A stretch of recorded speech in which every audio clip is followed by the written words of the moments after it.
Muy buenas tardes a todos. Señoras juezas, señores jueces del Tribunal Permanente de los Pueblos, compañeras y compañeros que a lo largo de casi 4 años han documentado la barbarie que priva en nuestro país. Hace 111 años, un 5 de febrero de 1903, los editores de El Hijo del Aguizote, la revista satírica que denunció la dictadura porfirista y abrió los surcos por los que germinó la Revolución Mexicana, colocaron en el balcón de las oficinas del periódico un letrero que decía: "La Constitución ha muerto". 3 días más tarde, la foto fue publicada en la edición del semanario de oposición e intransigente Con Todo lo Malo, junto a un artículo de Ricardo Flores Magón, recién salido de la cárcel.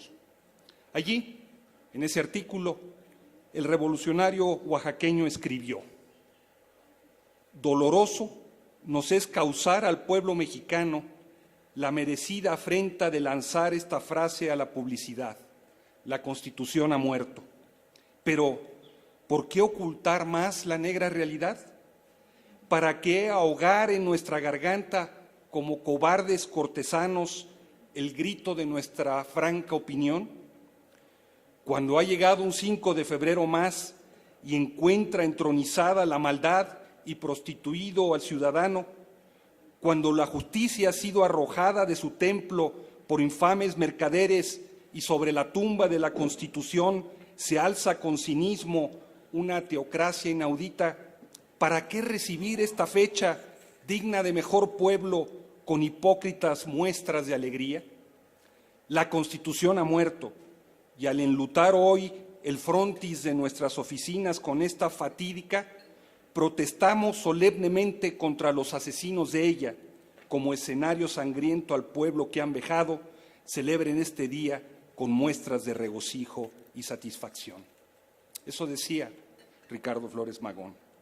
Hoy, en esta audiencia final del capítulo México del Tribunal Permanente de los Pueblos, 111 años después de aquellos hechos, muy bien podríamos colocar en este magno auditorio un letrero similar al de los primeros magonistas, al que los primeros magonistas pusieron en sus oficinas del edificio en la calzada de las Cocheras número 3, hoy República de Colombia, y repetir una a una las frases del artículo "La Constitución ha muerto", sin que pierda ninguna pertinencia. Si acaso, para estar en justa sintonía con los tiempos que corren, en la que se habla de cómo la justicia ha sido arrojada del templo por los infaustos mercaderes, habría que añadir que estos mercaderes son hoy los nuevos amos del universo encumbrados por el Tratado de Libre Comercio. Sí, la Constitución ha muerto, como hemos visto en el memorial de agravios descrito a lo largo de estos 2 días de trabajos forzados. Sí, nuestra Carta Magna falleció como atestigua la violación diaria de los derechos fundamentales del pueblo mexicano.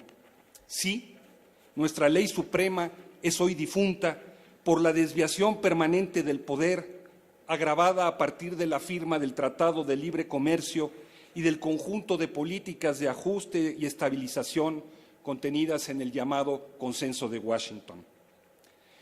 Vivimos días de dolor y de esperanza, de miedo y de rabia, días que hermanan el pasado 26 de septiembre con el también lejano 2 de octubre de 1968.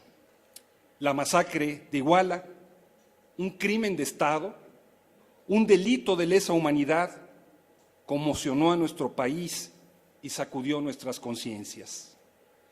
La matanza de 6 personas, 3 de ellas estudiantes normalistas rurales, y la detención, desaparición de otros 43, le han dado trágicamente la razón a este capítulo mexicano del Tribunal Permanente de los Pueblos. Los más de 500 casos de graves violaciones a los derechos de los pueblos, documentadas en 40 preaudiencias y 12 audiencias anticiparon lo sucedido este 26 de septiembre. Lo que se documentó trabajosamente a lo largo de estos últimos 3 años se condensó en 24 horas de barbarie. Hoy, el maquillaje con el que el Estado mexicano cubre su verdadero rostro se ha desvanecido, para desgracia de los espíritus reptantes que quisieron presentar la monstruosidad del moderno príncipe como una situación transitoria en camino de desaparecer. Hoy, lo que el inolvidable José Revueltas, nuestro José Revueltas, no el de ellos, del que le celebramos sus 100 años de nacimiento, llamó la democracia bárbara mexicana, es decir, la democracia ideal, mostró ser con toda claridad lo que él siempre afirmó que era: una democracia puramente invocativa, como el traje de etiqueta con el que se viste al chimpancé para su grotesca actuación en el circo de la política mexicana. No olvidamos, los de Ayotzinapa eran jóvenes, en su mayoría hijos de familias campesinas, estudiantes de una normal rural. Por eso los desaparecieron de manera forzada y los asesinaron. Defendían la educación pública, el normalismo rural, la enseñanza al servicio de los más necesitados, la transformación social de este país. Por eso los ejecutaron y secuestraron. No olvidamos a los 45 ultimados de Acteal por grupos paramilitares, aunque sus homicidas materiales, excepto 2, hayan sido totalmente liberados, los últimos apenas ayer, y los intelectuales jamás hayan puesto un pie en la cárcel. No olvidamos a los 152 maestros democráticos asesinados o desaparecidos tan solo entre 1979 y 1992 como parte de la guerra sucia contra el magisterio.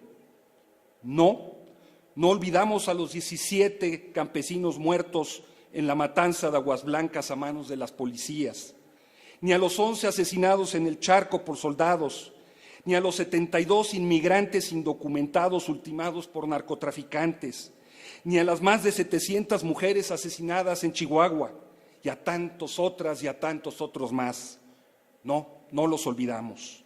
Sí, también a ellos, como a los alumnos de Ayotzinapa, los mataron y desaparecieron por ser pobres, por ser campesinos, por ser mujeres, por ser indocumentados, por ser jóvenes, por ser maestros, por ser campesinos, por ser indígenas, por ser ambientalistas, por ser defensores de los derechos humanos, por ser transgéneros, por ser periodistas, por ser creyentes, por atreverse a decir no y 1000 veces no al poder y al capital.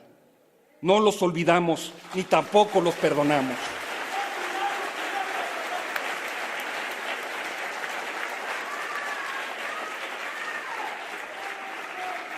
A los muchachos de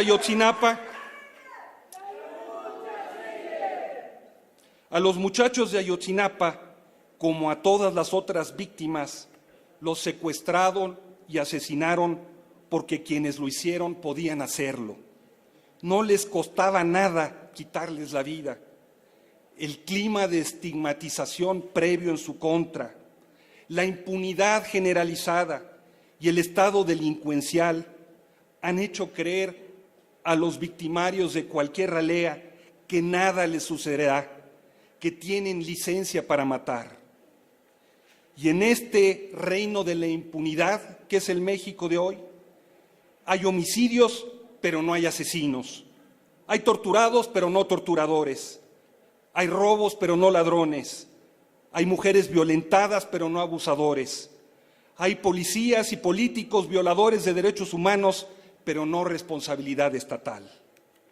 En Chihuahua, nos recuerda Víctor Quintana, dirigente campesino y activo promotor de este tribunal, una librería colocó hace no muchos años en sus vitrinas un letrero que decía: si la letra con sangre entra, México estará leyendo mucho.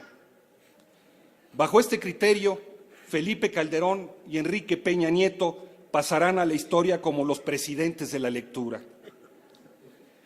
La búsqueda de los jóvenes de Ayotzinapa desaparecidos ha puesto al descubierto uno de los grandes horrores del México contemporáneo. Amplias regiones del país son un enorme camposanto clandestino. Multitud de muertos sin nombre esperan el momento de ser desenterrados. Fosas clandestinas, piras fúnebres, personajes como el pozolero, ese macabro encargado de hacer desaparecer los restos de las víctimas, nos recuerdan que no hay forma de levantar paz alguna sobre la muerte. Justicia o revancha se vuelven irremediablemente un clamor cada vez más fuerte de los deudos. Este clima delincuencial que vive en nuestro país tiene como uno de sus hilos conductores centrales la existencia de un narcoestado. El escritor italiano Roberto Saviano, reconocido por sus libros sobre el negocio de las drogas, asegura que en este momento México es el centro del mundo. Es el país que está experimentando con más violencia las contradicciones del capitalismo. México, nos dice, cuenta con las organizaciones criminales más poderosas y sanguinarias del mundo. Aquí se hacen negocios con la cocaína por valor de muchos miles de millones de dólares. El dinero se lava luego en los mejores bancos de los Estados Unidos, como han demostrado las investigaciones realizadas por las propias autoridades estadounidenses. México, nos cuenta, es como un estado más de los Estados Unidos, pero sin sus leyes ni sus reglas. El crimen organizado disfruta aquí con la protección del ejército, de las policías y de los políticos en turno, de todas las ventajas de los Estados Unidos, sin casi ninguno de sus inconvenientes. Todas las muertes y desapariciones, abusos y devastaciones, desviaciones de poder y negocios ilícitos parecieron convertir a nuestro país en un país de nota roja. No es un asunto de percepción, es una cuestión de hechos. La violencia se ha extendido hasta niveles inusitados y atraviesa todos los sectores sociales. AMPA, política, empresarios se han entremezclado de manera espectacular. No es que los medios de comunicación exageren para pelear por la audiencia o para vender más ejemplares. Las primeras planas de los periódicos reproducen lisa y llanamente lo que sucede en las plazas públicas y en los sótanos del país. No inventan, reflejan. La prensa no es hoy más amarillista o escandalosa de lo que era hace unos años. Es la realidad la que se ha modificado y ha hecho que las acciones criminales un asunto cotidiano. No se puede ignorar este hecho. La prensa construye una realidad a la medida de su público, no la inventa. Las balaceras interminables, la captura de narcotraficantes, los grupos de policías comunitarias y autodefensas en acción, por citar algunos eslabones de la cadena, son realidades, no invenciones mediáticas, como lo son, con toda su elocuencia dramática, los cadáveres colgados en un puente en Cuernavaca, las cabezas cercenadas que regularmente aparecen en Guerrero y en otros lugares del país, las narcomantas, la ejecución de cantantes famosos a los que se relaciona con los cárteles, el asesinato de 16 muchachos en una fiesta de Ciudad Juárez o la muerte de estudiantes en el exclusivo TEC de Monterrey. Hace ya año escribió el escritor mexicano Jorge Ibargüengoitia: leo notas rojas con frecuencia sin ser sanguinario ni sentirme morboso. Creo que todas las noticias que se publican son las que presentan más directamente un panorama moral de nuestro tiempo y ciertos aspectos del ser humano que para el hombre común y corriente son general desconocidos. Además, siento que me tocan de cerca. Al contar lo que sucede en México como un país de nota roja, los medios están describiendo con toda crudeza el panorama moral de nuestro tiempo y de nuestro país. La historia de la administración de Felipe Calderón y de Enrique Peña Nieto se contarán desde la nota roja de los periódicos y no desde los artículos y discursos de sus publicistas oficiales, a pesar de que hasta ahora este último haya tratado de ocultar la realidad de la violencia disfrazando cifras sobre los delitos. El sexenio del Primero pasó ya a la historia como la del ejército en las calles, los miles de asesinados, las violaciones a los derechos humanos y la inseguridad pública. El del segundo, dure lo que dure, será recordado como el de la entrega del petróleo a los inversionistas extranjeros, el hundimiento de la economía, la expansión de las autodefensas y policías comunitarias y la masacre de Ayotzinapa. En su libro Terribilísimas historias de crímenes y horrores en la Ciudad de México en el siglo XIX, el historiador Agustín Sánchez cuenta cómo la nota roja del siglo XIX nos habla de la nación de la derrota, de la venganza, de la frustración reflejadas en el robo, el asesinato y el suicidio. De la misma manera, en sus informaciones cotidianas, este tribunal ha atestiguado hoy una serie de hechos que nos cuentan el drama de la descomposición política y económica de sus élites. En sus relatos están narrados el dolor y la tragedia de los ciudadanos de a pie, la intriga y el odio de las cúpulas del poder, el grado de la corrupción cívica a la que hemos llegado. De cuando en cuando, desde el poder se ensayan maniobras para contener daños. Cuando a comienzos del sexenio de Felipe Calderón comenzaron a agolparse los cadáveres y el papel de la rotativa se llenó de sangre, los operadores gubernamentales trataron de convencer a los directivos de los medios de la inconveniencia de decir que los muertos habían sido ejecutados. La iniciativa hizo agua a los pocos días. Años después, Peña Nieto apostó por cambiar la narrativa. Sus consejeros quisieron sacar el tema de los medios de comunicación de la agenda pública. Las autodefensas primero y la masacre de Iguala después la han vuelto a meter por la ventana. El presidente Felipe Calderón trató de presentar el problema de la gravedad de la violencia como un asunto de percepción y no de hechos.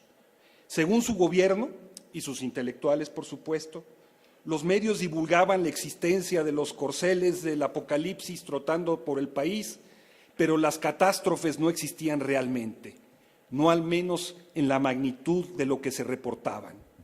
Y con todos los recursos a su alcance, procuraron construir consensos para que se moderara la cobertura.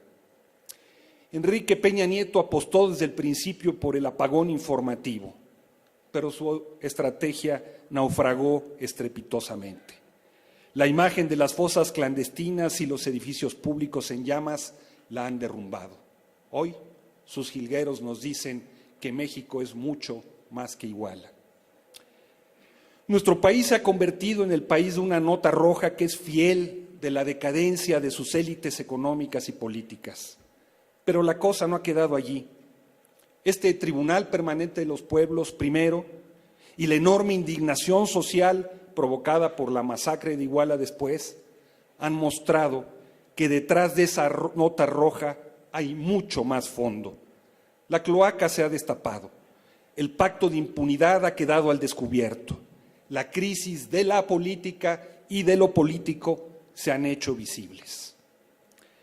Hay una parte de México que no cabe en sus instituciones. Dicen que no son muchos, apenas unos 60 millones de personas que viven en la pobreza sin más horizonte que el de seguir subsistiendo en esa condición. Son los sobrantes del Tratado de Libre Comercio y de las reformas estructurales. Se trata de una franja de la nación real cuya realidad no está registrada en las versiones oficiales sobre la realidad. Una porción del país de la que la mayoría de los políticos se acuerda solo cuando hay elecciones cada 3 años. Un trozo de la patria a la que los tecnoburócratas quisieran eliminar para que sus cifras macroeconómicas cuadren como su catecismo manda. Y esa enorme porción del país expulsada de los beneficios del desarrollo y de la representación política genuina está ya en una situación límite. Esta nación, lo hemos visto estos días, no será gobernable si se mantiene la segregación de tantos. Construir un México donde quepamos todos requiere de una gran reforma que propicie la inclusión de todos aquellos quienes han sido excluidos. La radiografía del desastre que vivimos está aquí, documentada en esas casi 500 acusaciones que se han presentado, en las conclusiones preliminares a las que se ha arribado en este tribunal. El mapa del fracaso está aquí, dibujado por los cientos de miles de jóvenes que, indignados por la desaparición de sus hermanos normalistas, gritan ya basta a lo largo y a lo ancho del territorio nacional.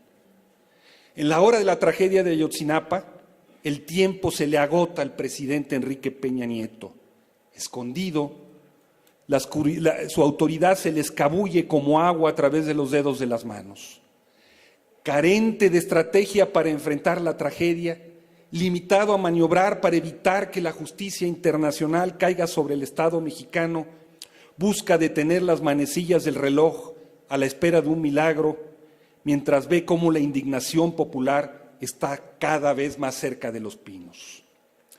Son épocas de sufrimiento, pero también, como lo muestra el enorme despertar de la juventud mexicana y como lo evidencia este tribunal, de hombres y mujeres que saben que se puede estar de pie a pesar de este sufrimiento, que reivindican el derecho a rebelarse contra el mundo tal cual nos quieren hacer creer que es. Son épocas en las que se están inventando posibilidades nuevas, en las que se está esclareciendo que en el fondo nada es verdaderamente imposible. Hoy, como hace 111 años, es cierto que la Constitución ha muerto, pero también lo es que vivimos un tiempo nuevo, uno de refundaciones. Este Tribunal Permanente de los Pueblos es simultáneamente testigo y partero de este tiempo. Ellos, allá arriba, tienen el reloj. Nosotros, aquí abajo, tenemos el tiempo. Es la hora de refundar México.